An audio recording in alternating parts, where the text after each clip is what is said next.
NRS or something, in a NJS, whatever. So changing them then means this new agency, like the old, so this new agency can then, subcontracted the job of collecting money. They told us, but it's not new. If you are going to pay, if you have been paying taxes in Nigeria, have you not used remitter? Have you not used pay stock? Have you not, they said they are all collecting money for federal government, but they deceived you. This was the first stage. So we now realize that in that same supposed law, they have included a kind of like a agency deals between Nigeria and France, that France is going to help Nigeria to collect the data of the taxes and to help Nigeria improve on this their new tax law. Kilo conference about collecting Nigerians' data because of tax law. How did they come by that? They signed a MOU, in an agreement that they never made public. Nobody knows the content of what Nigeria signed with France on top this tax thing. Then people started hearing the stories that they could be arrested, they could go to their bank and collect all their money because of taxes. All these stories were like, but these were not part of what they told us they passed. What's going on? Then, boom, there's another version. What? What version? What do you mean version? There is another version. The one that Tinubu was supposedly signed publicly is different from the one they gazetted. They denied it. They said it's a fake news, it's a lie, there's nothing like that. Bring the copy. People started showing the copies. They started showing the sections. Said, this is not part. And when I say people, it's not just me and you. I am talking about lawmakers, people who actually debated the law, who passed it. 18 lawmakers, including members of APC, they came out and said, people should be arrested because that's a crime. You cannot alter an already passed legislation signed. You can't alter it behind them. You have to send it back to them for an amendment. You can't do that yourself. That's a crime. Maybe Tinubu knows or he didn't know. In fact, Tinubu should be interested that if that is the case, who are those who did that? They must. People, why would you do that? That's a crime. But no, it's APC now. So they now tried, right, to replace the version, the original version, which is the National Assembly clerk. They now tried to change that to Tinubu's version. All of that, they still couldn't really do. It has now, they were denying it all. It has now created confusion. They said they were supposed to write a regulation, that is the guidelines of how they are going to implement the new tax law. Yeah, there's supposed to be sort of like a guidelines. They will say, all these things you have been hearing and all that, so there should be guidelines on how this is going to really go. And how they will collect all these taxes from you. People will want to write guidelines. They're now confused. Should the guidelines they want to write be based on the one Tinubu signed, the original version, or it should be on the forged version that they gazetted? The confusion right now is why they are proposing that they should hold on. They shouldn't start taking the taxes now. They should hold on. They want to figure it out. And the guy who wrote it, KPMG, a world-renowned accounting firm, auditing had been a tax, law firm. They came out and they said there is this tax law that they are saying this is absolute like trash. It's going to actually create a lot of problems. So they pointed out all the flaws. Different from even this alteration that we are talking about. So we are talking about the implementation of when you begin to look into it. They pointed all of this out.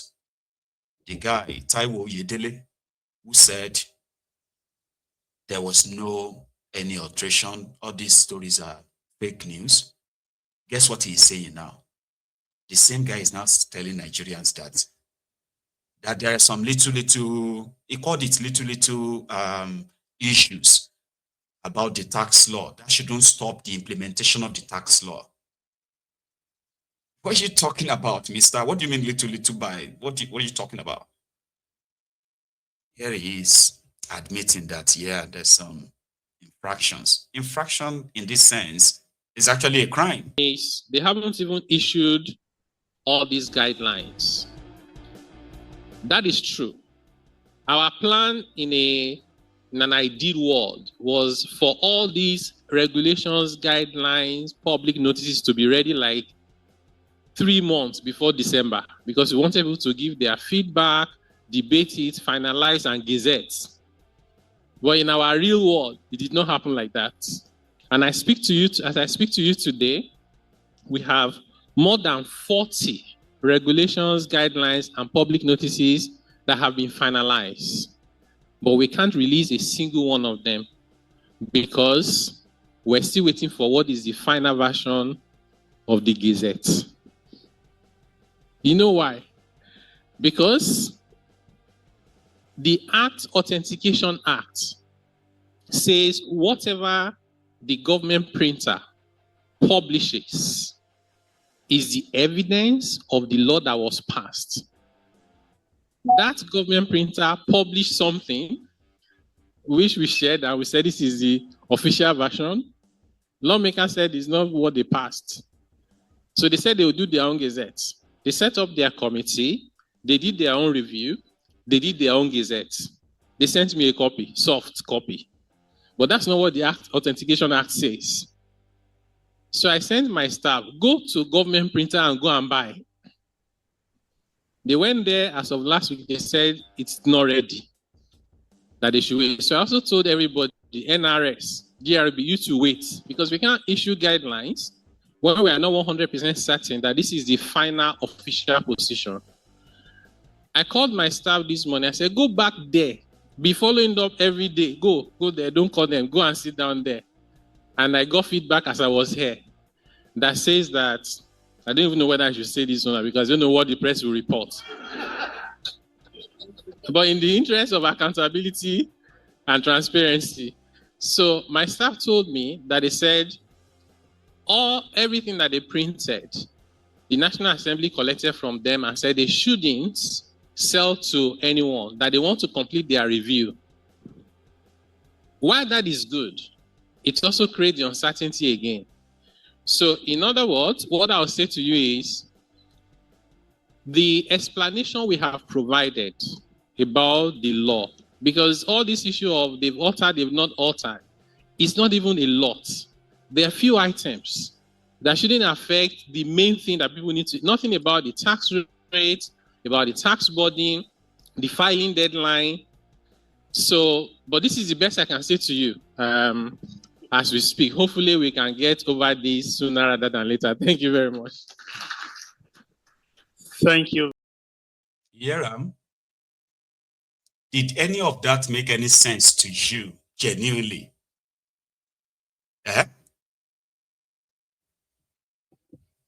That's a professional taxman who decided to put together what he believed was to help the government of Nigeria and also help Nigerians.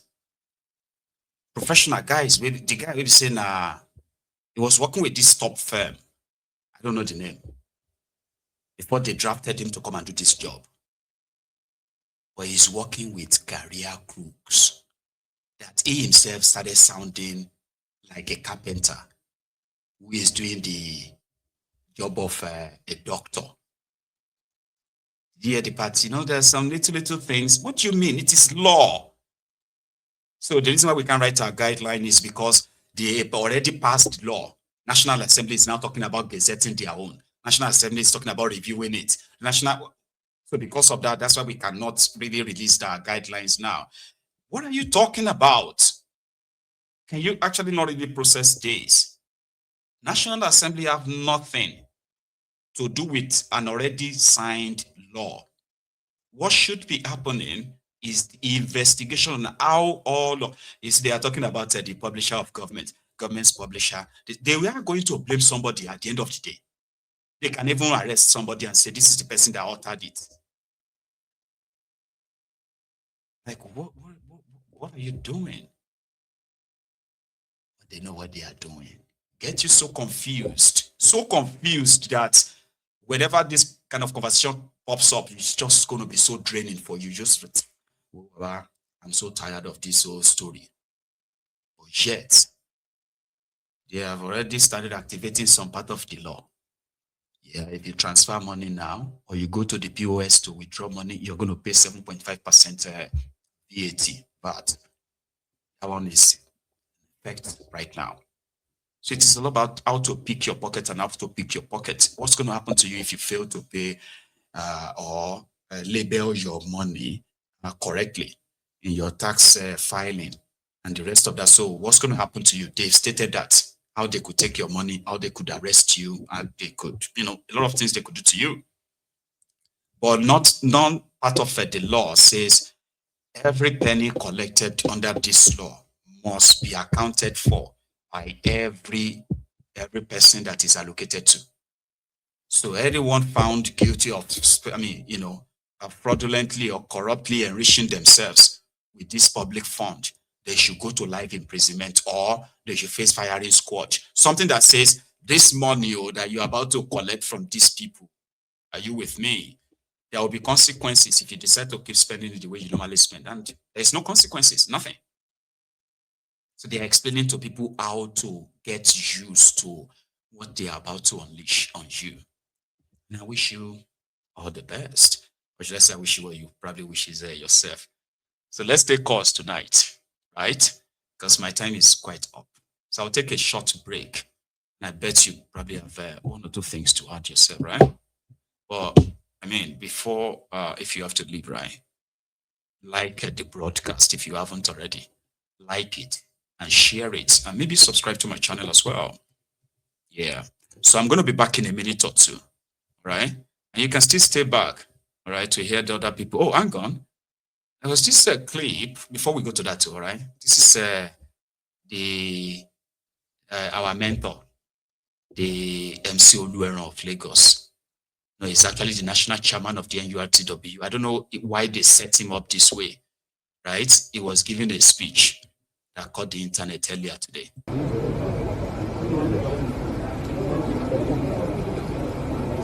Mr. Gawasa James Hala Benue State. Gawasa James Aula.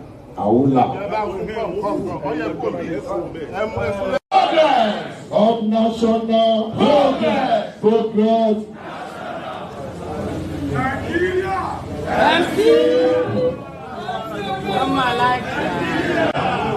Are you all to focus on the right of the union and receive in former glory us to what has coming? Honestly, again, welcome to the conference. Please let us call us Safa. We may God bless you. Your complain about insecurity, right? You complain about unemployment, right? Yes. You complain about the fact that, oh, we are hungry, right? You say we want to protest, right? You say, oh, you don't have medical facilities, right? You say you don't have good schools and good teachers, right? You say minimum wage, right? I will be back in a minute or two, so don't go anywhere. The line is, let me check. The line is open. Should be. Okay, I'll be back again.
Thank you very much, everyone, for your time. So, like I said, the line is opened. However, it seemed that it is not really connecting. So let's keep trying. I'm trying to keep it connected. Okay. So in the absence of that, I could easily just play this clip for you, which is the advice given by the former Attorney General of Nigeria, Michael Andoka, also is from Benue, to Tinubu. My call was in good faith. It did not in any way undermine the sovereignty of this country. If you get from what transpired, the Nigerian government said they acted, they gave the intelligence to the Americans. The Americans did not just come here, he said what was a corroboration. That is my understanding of what happened. And I think the Minister of Foreign Affairs was emphatic that the strike in Sokoto was a corroboration between the Americans and the Nigerian government. Nigeria gave them the intelligence. I said, if that is the case, as the bandits are moving away from Sokoto, concentrating within the Benue Valley, particularly around Benue State and their environs, causing mayhem. My understanding is that the ground forces will move on them within the Benue axis. But it looks like, from what you said, they have come in numbers.